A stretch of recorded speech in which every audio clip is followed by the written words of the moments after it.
quiser, tamo aí. Olá pessoal, nós estamos aqui hoje para fazer uma live aqui no canal da Primeira Igreja.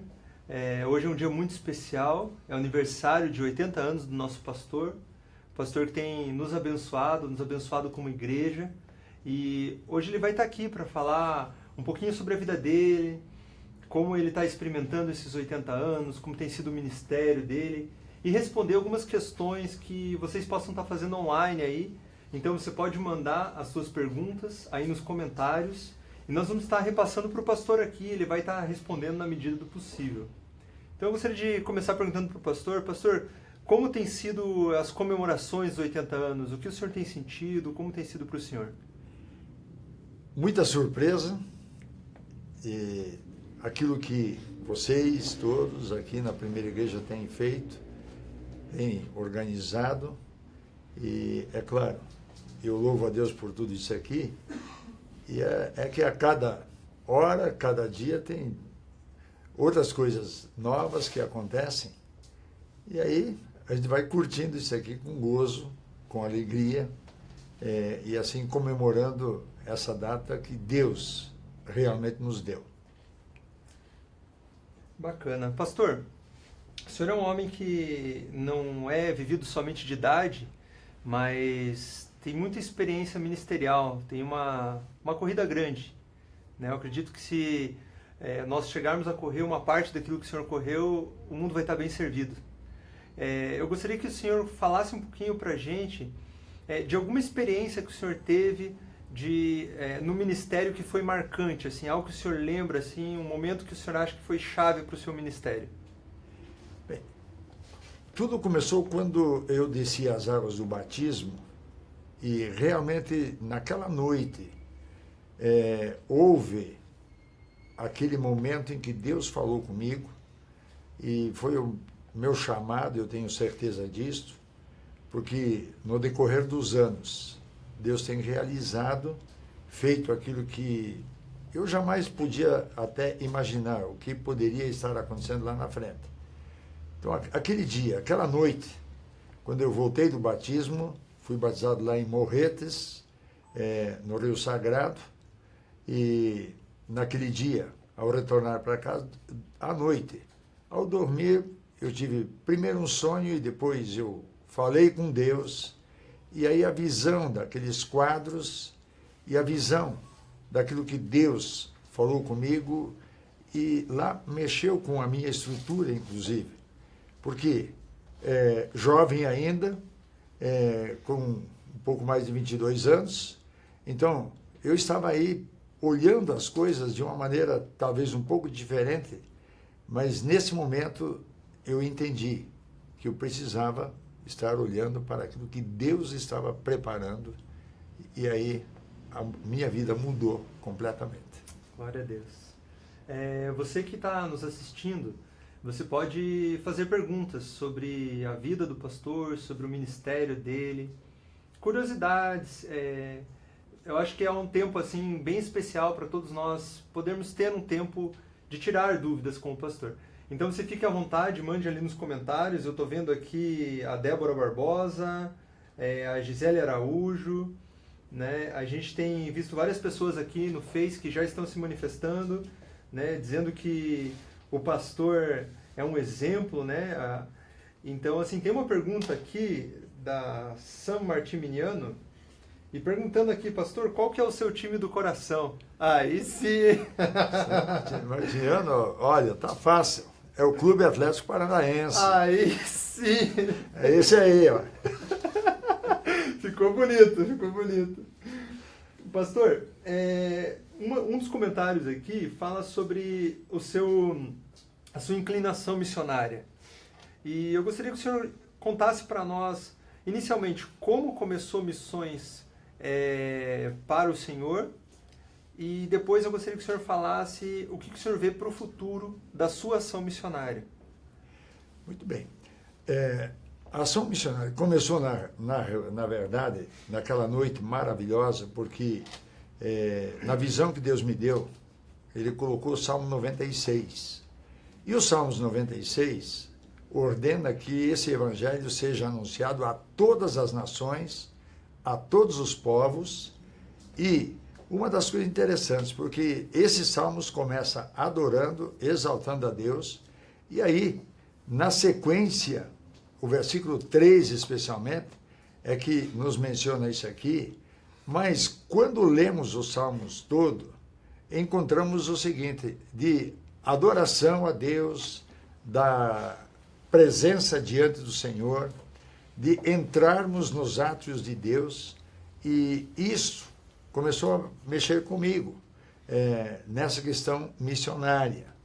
Os anos foram se passando, porque eu ainda levei 10 anos a partir daquela data para ingressar totalmente no ministério, mas sempre eu observei isso aqui, procurava ler algumas coisas a respeito de missões, porque o que mais me levou a isso aqui é justamente aquilo que Jesus fez e ele nos deixou exemplo. Porque quando Jesus disse, aprendei de mim que sou manso e humilde de coração, então tudo precisamos aprender dele. E no Evangelho de Mateus, no capítulo 9, Jesus, quando olha aquela multidão diante dele, do versículo 35 até o 38, e ele olha e tem compaixão da multidão. E então ele diz, rogai ao Senhor da seara que envie ceifeiros para a sua seara. Por quê? Porque aquela gente estava como que ovelhas sem pastor, perdidos, errantes, sem saber para onde ir. E isso me chamou muito a atenção e me fez pensar exatamente naqueles que estão longe de Deus, longe de Cristo, sem saber o que fazer.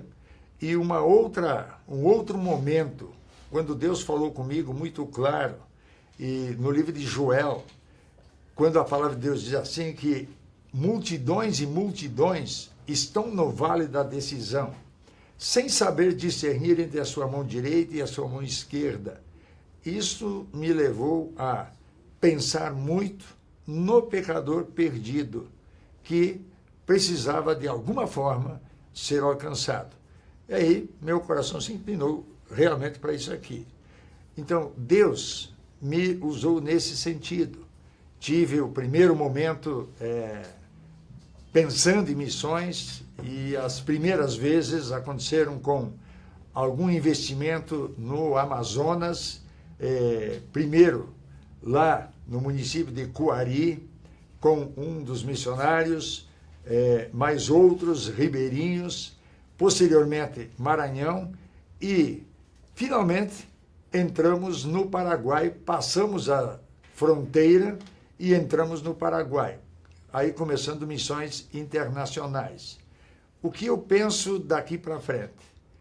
A semente foi plantada naquela época, porque a nossa própria igreja não tinha missões fora do país. Até dentro do país se mencionava isso, mas fora, não. Então aí nós iniciamos isso aqui no ano de 1985, naquela época, iniciamos esse trabalho, e aí o meu coração ardeu. Hoje nós temos muitos missionários, inclusive a nossa igreja do Brasil, investindo no reino de Deus. E o que eu vejo pela frente, vai chegar um momento que a gente vai deixar essa terra. Mas aquilo que foi plantado, aquilo que iniciou, missões vai continuar, porque esta é a visão de Deus. Deus, quando mandou Jesus, foi justamente o grande missionário, buscar aquilo que se havia perdido. E missões, o trabalho é esse, buscar aqueles que estão perdidos. Pastor, a Aline Lopes aqui falou sobre uma história do senhor enviar ajuda pelo correio para uma tribo indígena. Ela pediu para o senhor contar como é que é isso aí, de onde que aconteceu, que ela ouviu por cima e gostaria que o senhor... Bem, eu, na verdade, nem lembro direito como é que aconteceu, porque isso foi em Roraima, e já deve fazer, no mínimo, uns 40 anos, 35, por aí assim. Então, como é que eu fiz aquilo lá, eu não lembro. Eu lembro de Coari, o pastor que estava lá, e isso a gente mandava, porque naquela época a gente mandava o vale postal via correio e a pessoa recebia lá. Ou colocava o dinheiro no envelope, especialmente com aquele papel carbono, para não aparecer, e era a forma que a gente mandava. Não tinha a questão de banco como hoje, era mais difícil de fazer naquela época do que hoje. Mas foi dessa forma que a gente começou mandando alguma coisa para que aquele povo pudesse realizar a obra de Deus. Legal. Pastor, nós temos algumas pessoas do Paraguai assistindo a transmissão. Eu gostaria que o senhor mandasse um abraço para eles lá. Eu sei que o senhor ama muito o Paraguai. Então, o meu grande abraço. O pastor Hugo Pera é o nosso presidente da nossa igreja lá. O Hugo Pera, eu o conheci ainda menino, quando ele começou o seu trabalho. Depois ficou com o pastor Leonildo lá no bairro São Pablo e, posteriormente, ele foi crescendo. Hoje ele é o nosso presidente. Um abração para ele, a sua esposa, seus filhos. Também o pastor Marcelo, que foi presidente da nossa igreja lá. Hoje nós estamos aí mantendo as pessoas, e entre eles está lá o Oswaldo. Então, Oswaldo, Deus te abençoe. A Laura, sua esposa, a Maria Vitória, que nós temos dado alguma ajuda, também na cidade de Leste. O Davi, que é o filho do pastor Marcelo, é alguém que a gente também tem estado mais próximo dele, da Malu, sua esposa, mas lá na base, na nossa base, na cidade de Leste, temos aí a Janaína, a Bruna, que a primeira igreja, inclusive, as ajuda a ser mantidas naquele trabalho, bem como a Vivian. Então, o meu abraço a todos vocês, ao Jamerson, que é o nosso líder lá na base. Também Deus te abençoe em nome de Jesus. Pastor, a Janemara Hilton, ela pede para o senhor mandar um abraço para o pessoal lá de Lages, de Santa Catarina, e lembra que o senhor foi um grande presidente nacional da Igreja Quadrangular. Jane, um grande abraço. Deus, na verdade, agiu.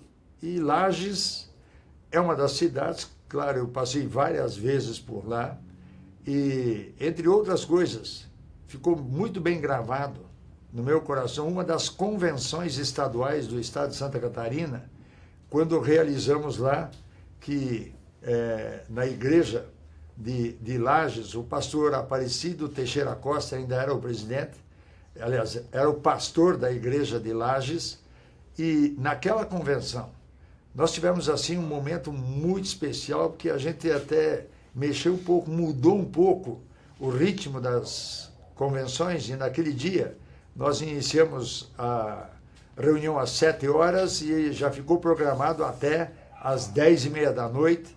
Houve assim uma manifestação maravilhosa do poder de Deus. Então, o meu abraço a todos os lagianos e que Deus abençoe a cada um em nome de Jesus. Pastor, o Marcelo, ele pergunta aqui, pastor, com quantos membros o senhor assumiu a primeira IEQ e quantos membros tem hoje? E manda os parabéns para o senhor também.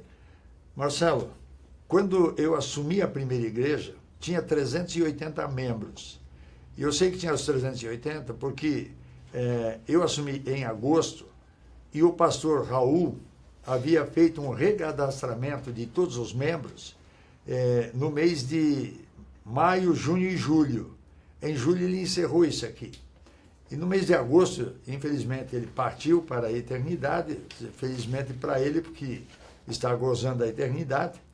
E foi a época que eu assumi, então, a primeira igreja com estes 380 membros. Deus estendeu as suas mãos, foi misericordioso, porque eu assumi com temor e tremor que naquela época, 380 membros, a igreja, e era uma das maiores igrejas aqui do sul do Brasil. E Deus nos deu graça, então eu tinha que saber que para fazer crescer não seria fácil. Mas Deus estendeu as suas mãos. E nesses 43, agora vai fazer 44 anos, dia 4 de agosto, que eu assumi a igreja, Hoje nós temos aí cerca de 7 mil pessoas que passam por semana na primeira igreja, e Deus deu essa graça porque homens e mulheres se levantaram para trabalhar com a gente.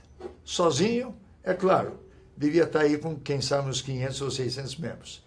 Mas é o trabalho de todos os líderes, pastores, e é por isso que eu engrandeço a Deus, porque através deles nós estamos realizando esse trabalho.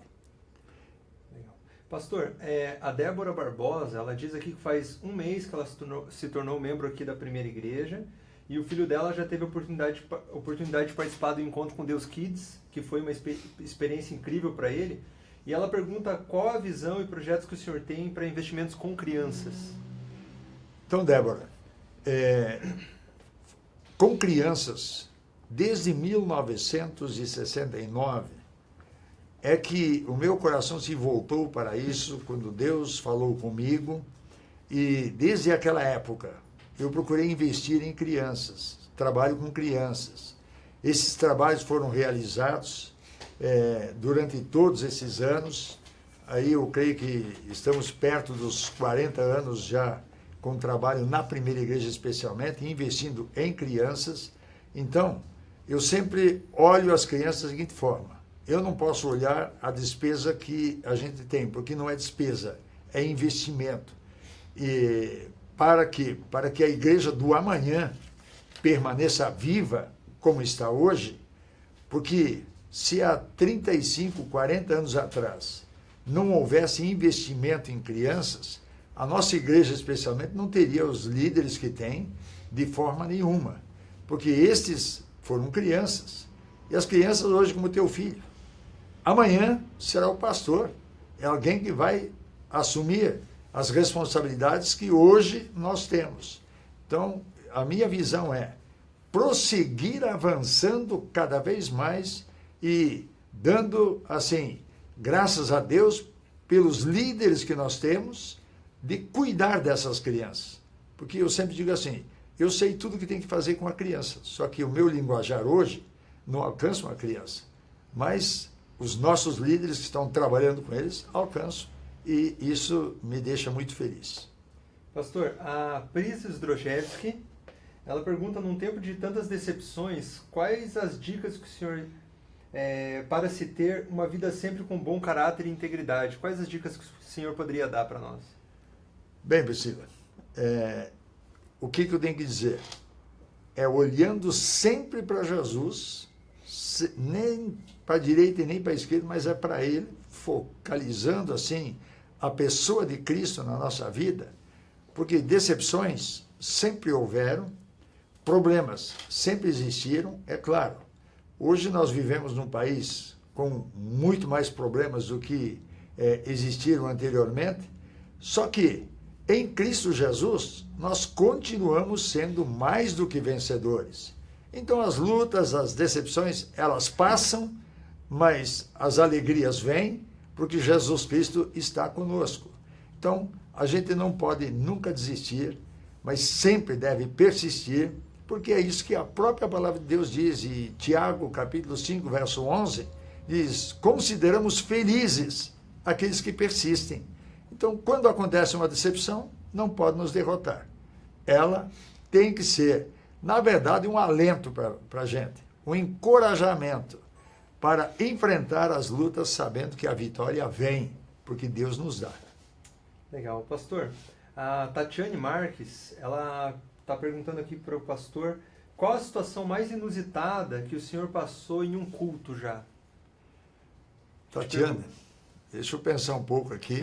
Muitos cultos, né, pastor? Porque, na verdade, o que aconteceu durante todos esses anos, é claro que isso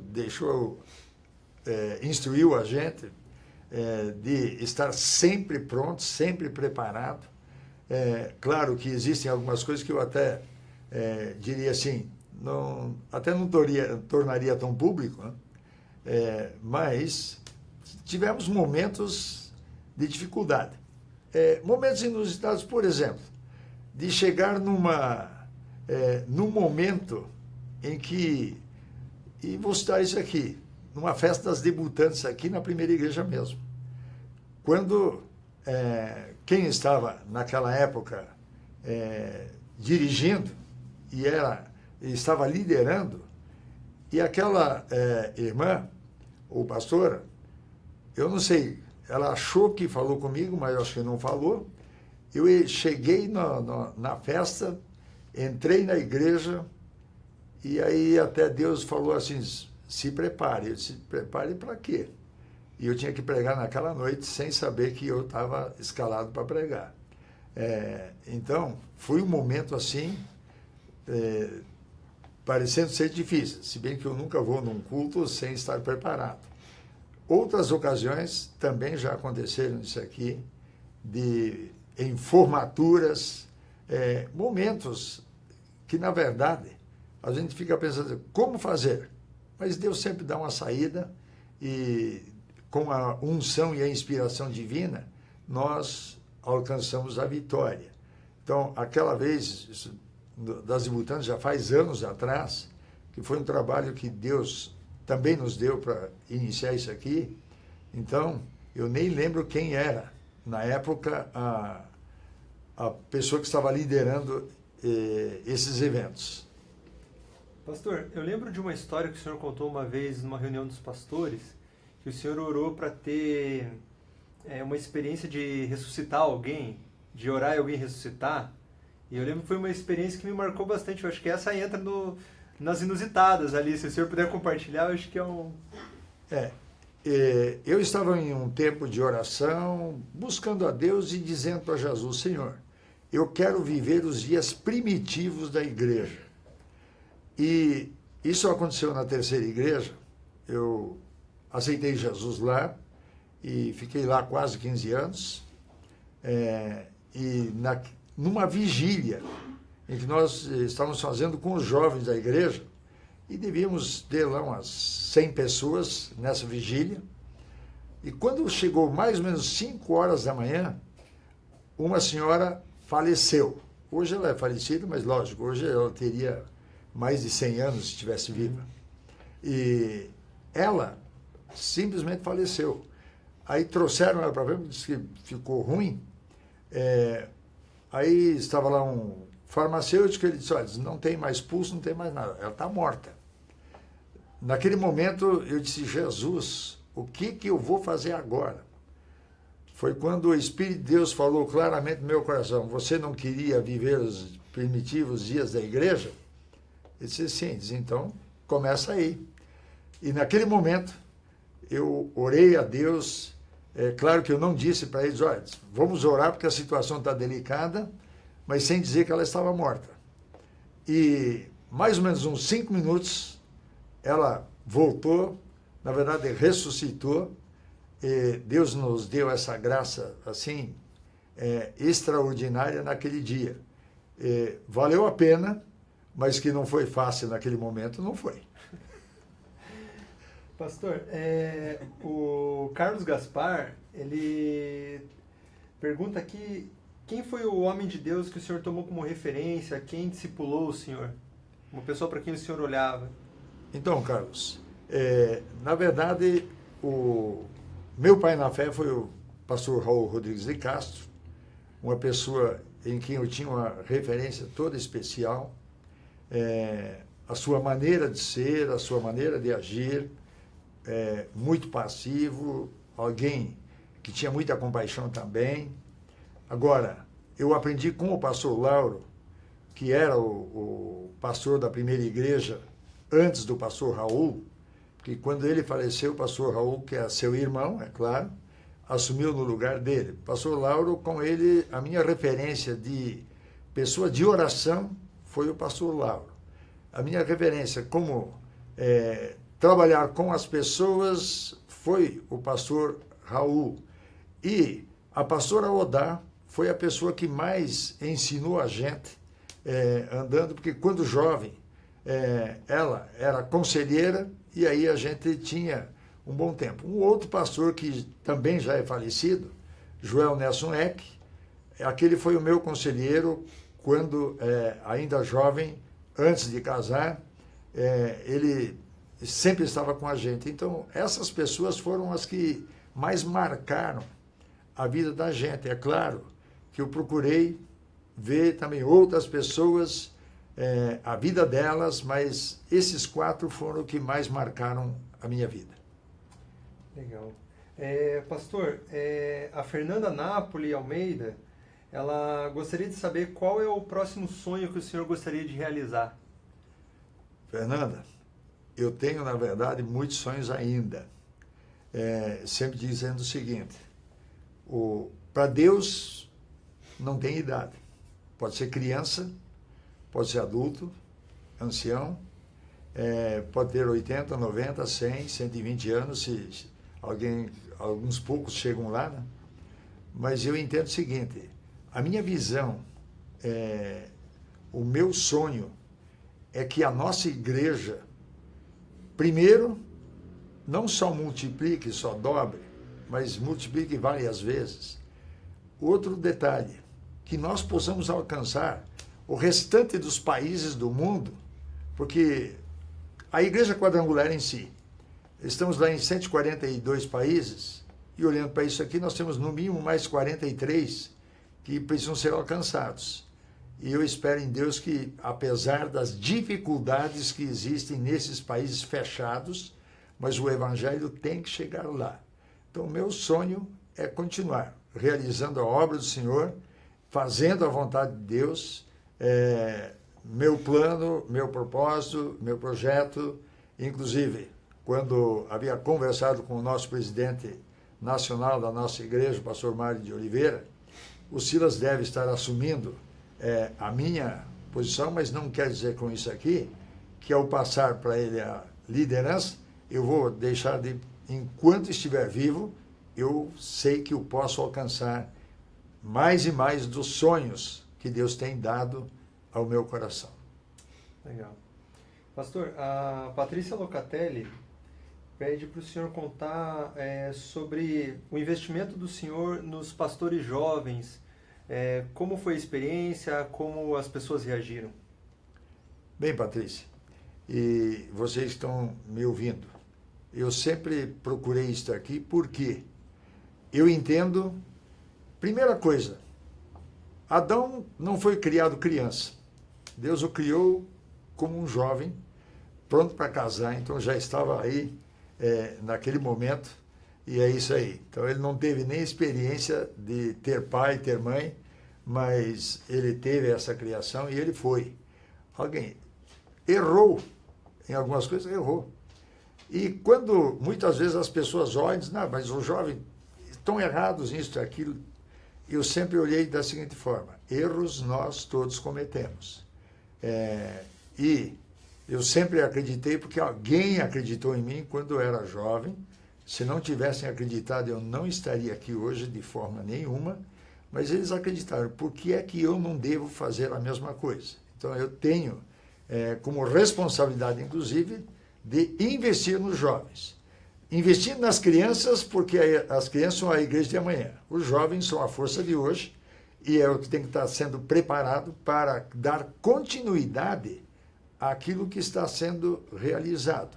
Então, mesmo aqui na primeira igreja, eu sei que algumas pessoas, em um certo tempo, hoje a nossa diretoria já pensa bem diferente, mas eu tinha algumas pessoas que achavam que jovem não devia estar aí ocupando espaço, o púlpito, pastorado e assim por diante. Mas eu sempre achei exatamente o contrário. Me preocupava e me preocupa sempre isso aqui, que os nossos jovens precisam ser despertados cada vez mais. E é uma das questões que eu tenho conversado com o Carlinhos, também com o Rodrigo, com o próprio Diogo, que está lá com os juniores, porque esses meninos de hoje que estarão evangelizando o mundo de amanhã. Claro, se Jesus voltar hoje e amanhã, vamos subir com ele e terminou. Mas se não, a nossa batalha continua. Legal. Pastor, a Fernanda Valesco, ela pede para que o senhor conte para nós uma experiência sobrenatural que o senhor teve com Deus. Bem, Fernanda, eu sei que foram várias aquelas sobrenaturais. Por quê? Momentos na nossa vida em que às vezes a gente olha assim, mas isso aqui não tem jeito, não vai dar certo. E momentos sobrenaturais. Como questão da igreja, por exemplo. Quando nós começamos as construções lá na nossa chácara do acampamento, e lá para mim foi sobrenatural, porque naquela época o pastor José Roberto de Oliveira, que é o pai do Zé, nosso pastor hoje, era o tesoureiro. E eu lembro perfeitamente, dia 1º de abril, eu perguntei para eles, irmão, quero saber na tesouraria, o que nós temos em caixa, porque nós precisamos construir o pavilhão, e se temos 12 mil, não sei se era cruzeiro ou cruzado, mas era 12 mil. No final do mês, eu disse, então até o final do mês você vai ver o que vai fazer. No final do mês eu perguntei, quanto é que nós temos? Ele disse, 1.200. Ele disse, está ótimo, ficamos com o dízimo. E em 10 dias, eu precisava, naquela época, e a nossa arrecadação não passava de 15, 18 mil. E em 10 dias arrumar 10 mil reais, ou 10 mil naquela época, não tinha nenhuma possibilidade.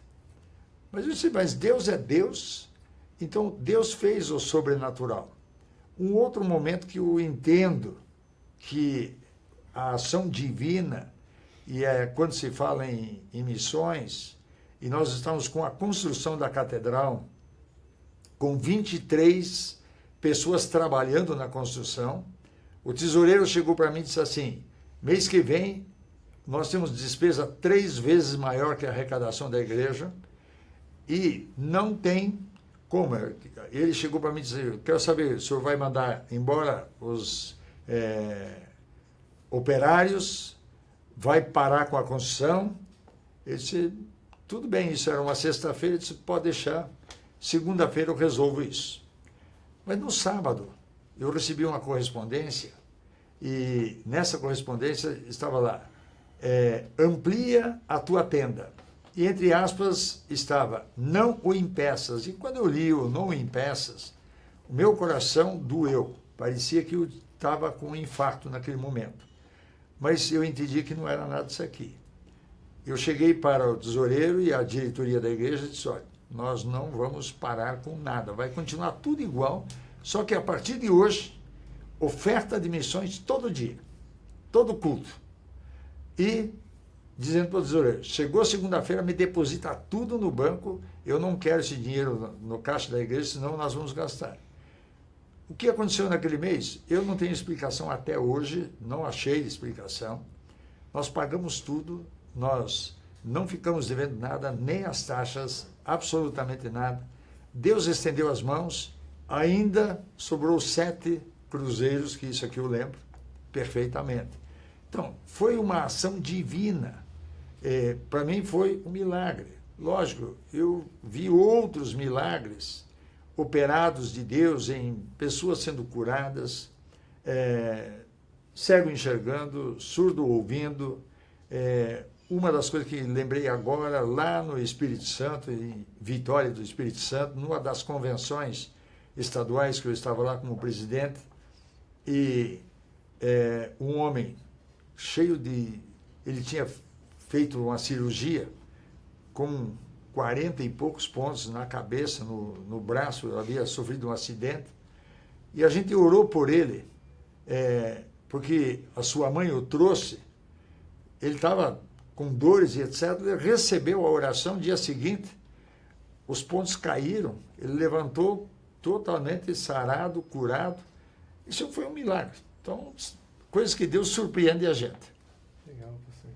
Agora temos uma pergunta aqui da Darkley Lara, e ela pergunta, em sua visão, qual é o maior desafio para um pastor hoje, pastor? Bem, na minha visão, o maior desafio na vida do pastor é ele mesmo.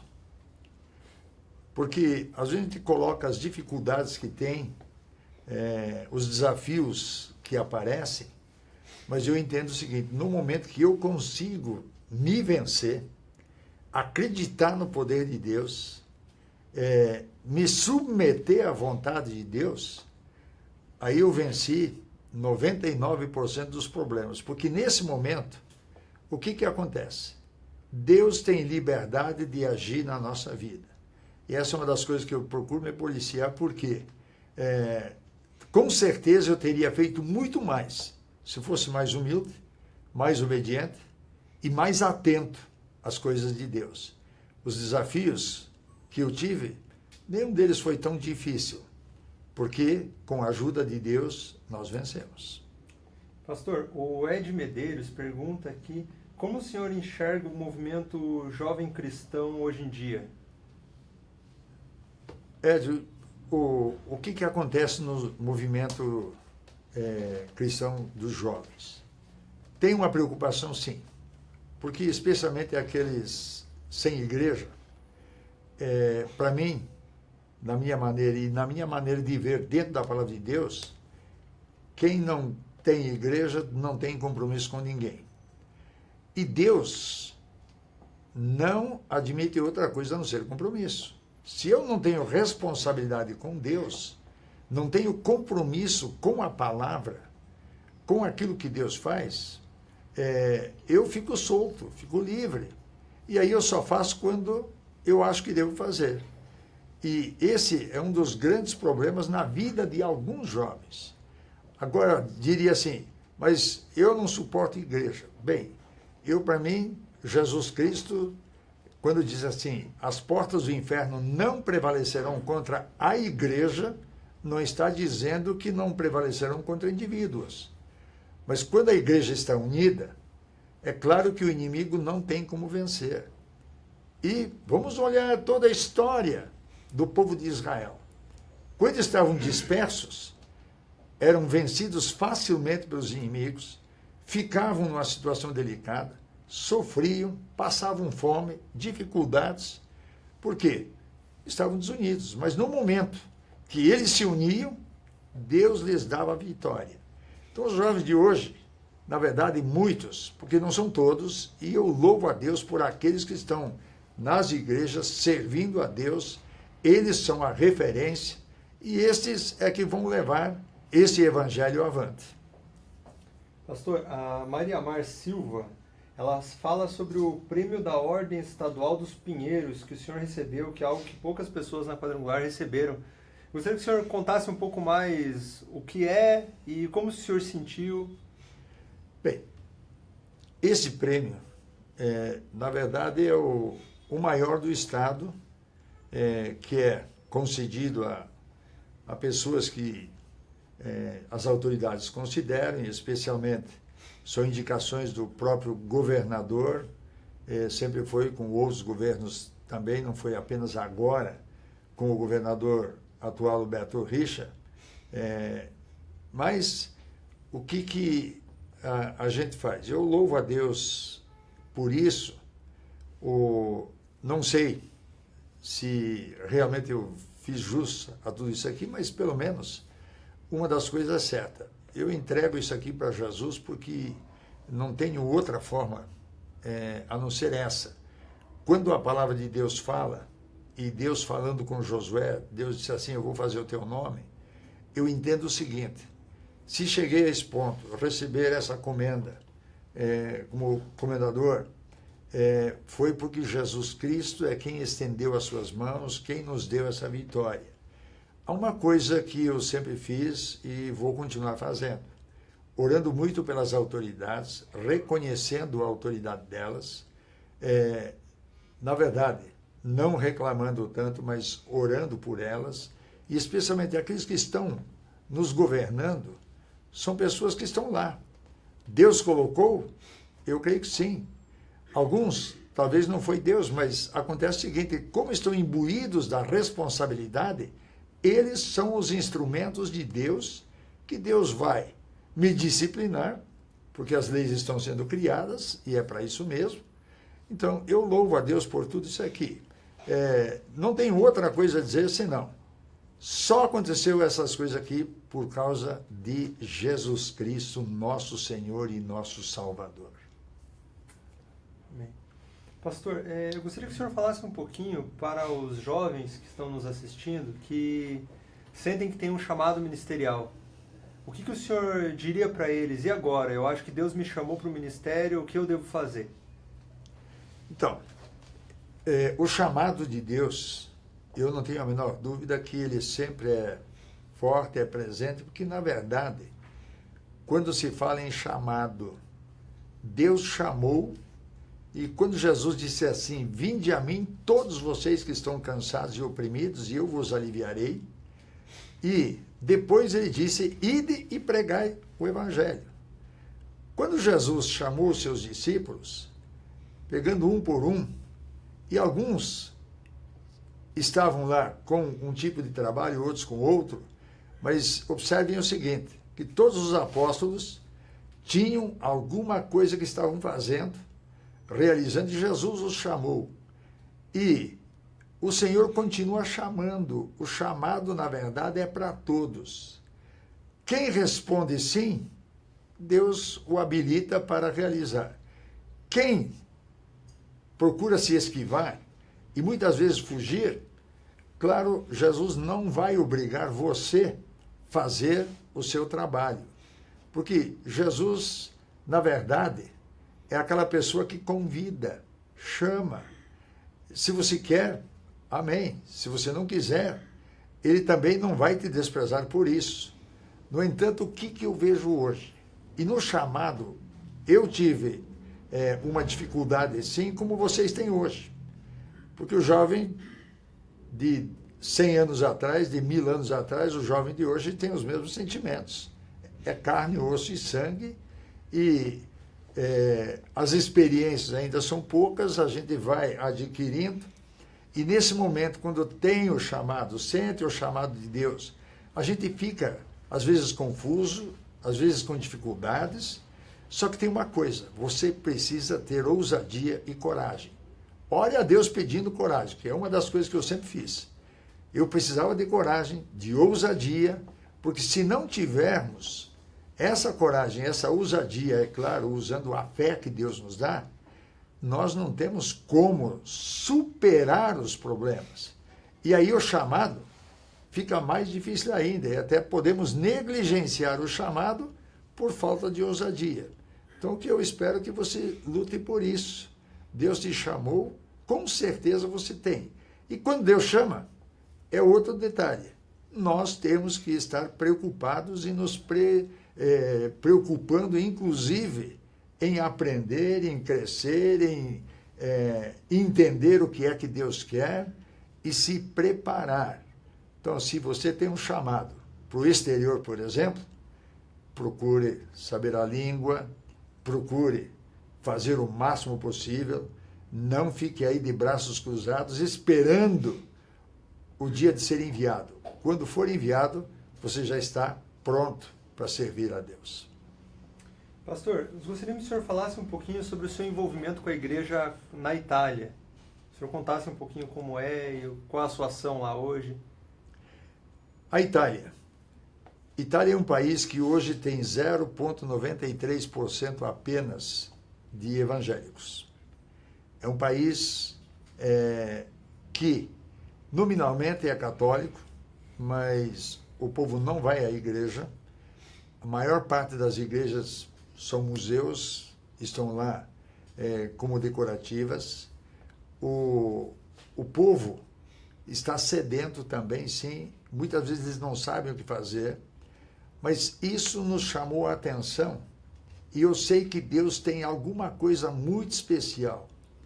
Então, o envolvimento, tanto meu como da primeira igreja, porque foi minha ideia, na verdade, a questão da Itália, quando em 1988 eu assumi a presidência da Igreja do Brasil, e naquela época nós fomos a uma convenção internacional nos Estados Unidos, no mês de maio. De lá, a gente foi até a Itália, onde estava eu, a minha falecida esposa, também estava lá o pastor Guido, estava a pastora Eurípides, mais um outro casal de pastores e o pastor Paulo Brito. Nós fomos à Itália e a gente ficou lá praticamente 10 dias.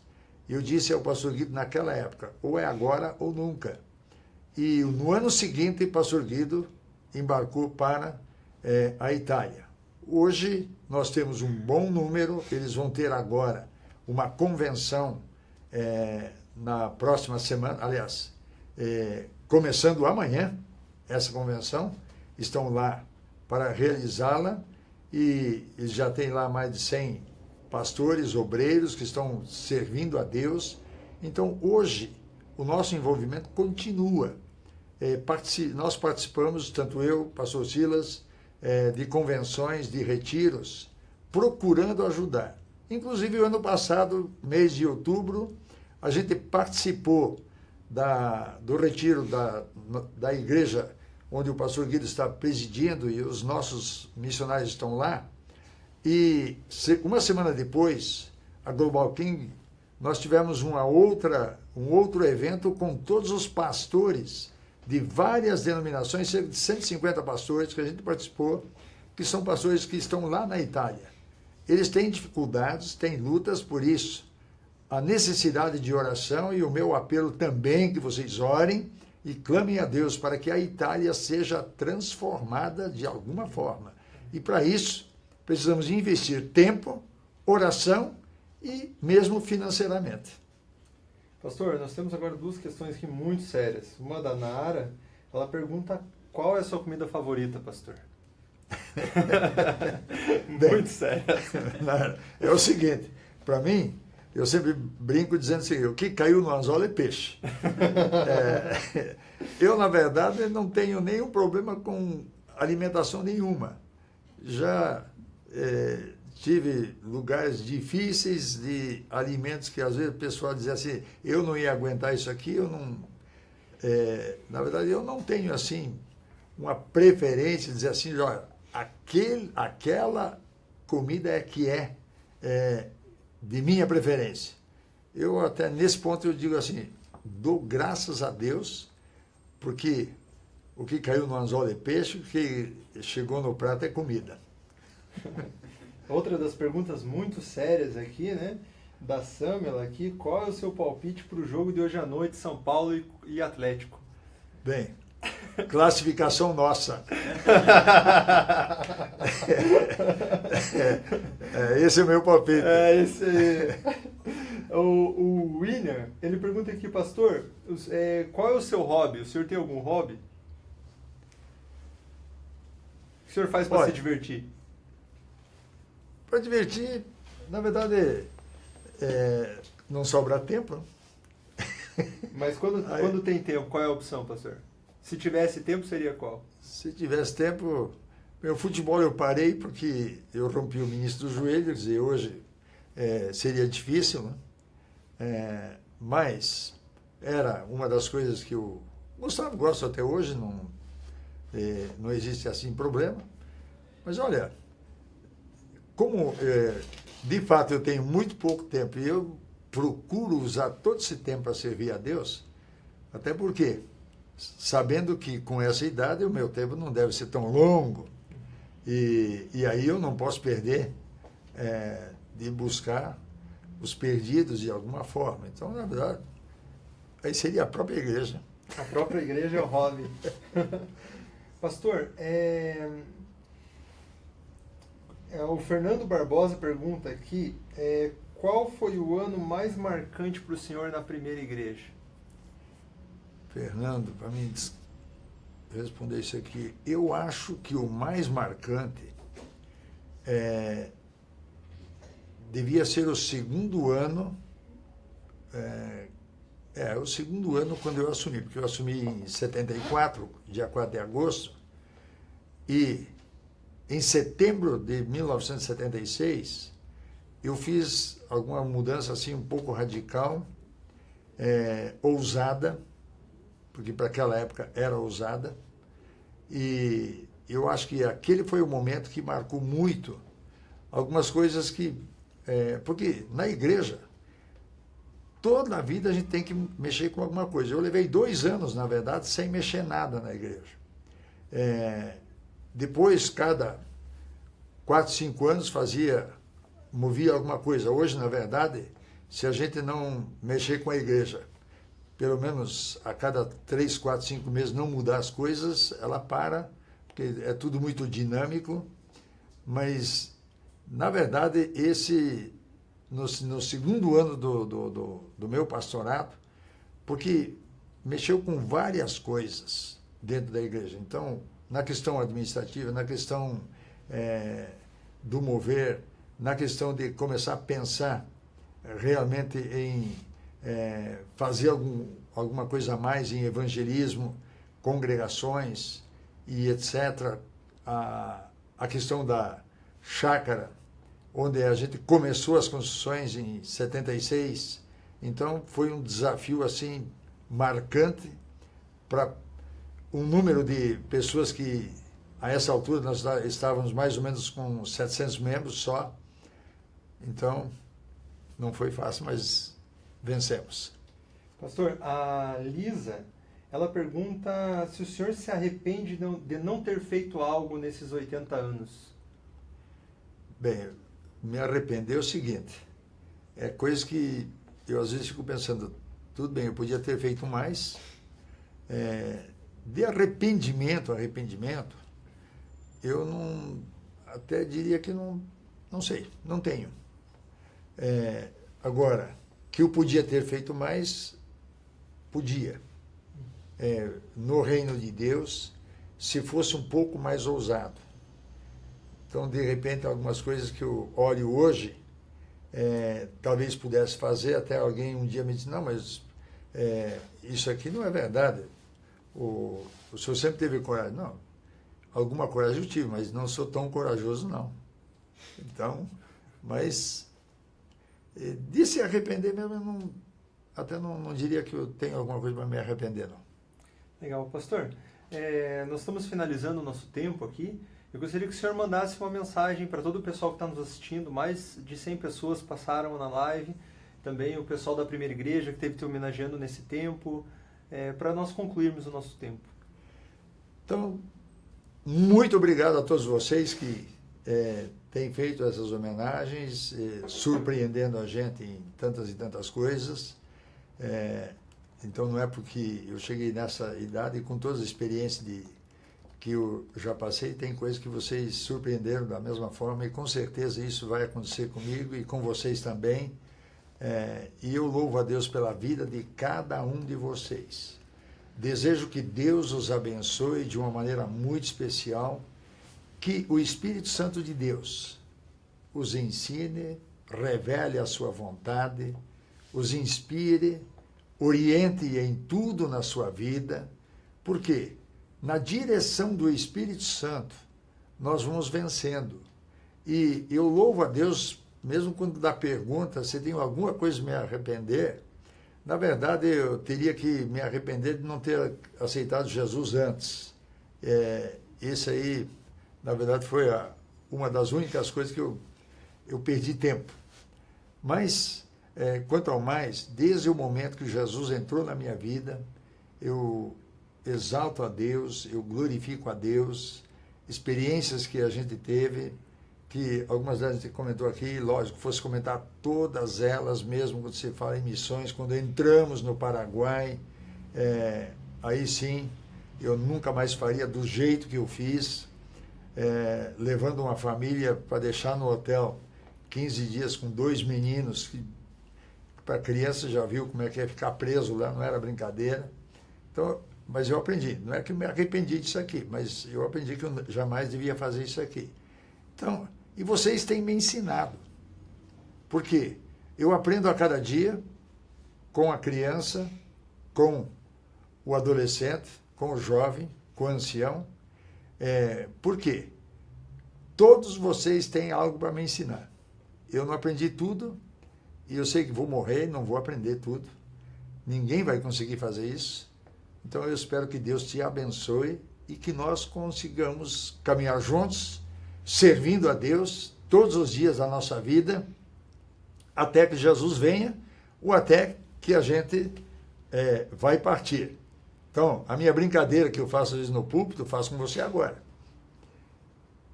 Eu posso ainda fazer o teu enterro, ou você vai no meu.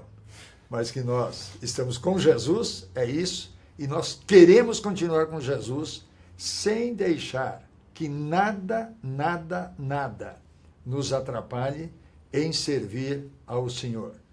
Eu amo vocês, que Deus abençoe a vida de cada um de vocês e espero obedecer ao Senhor Jesus Cristo e estar no propósito dele sempre, até o final da vida.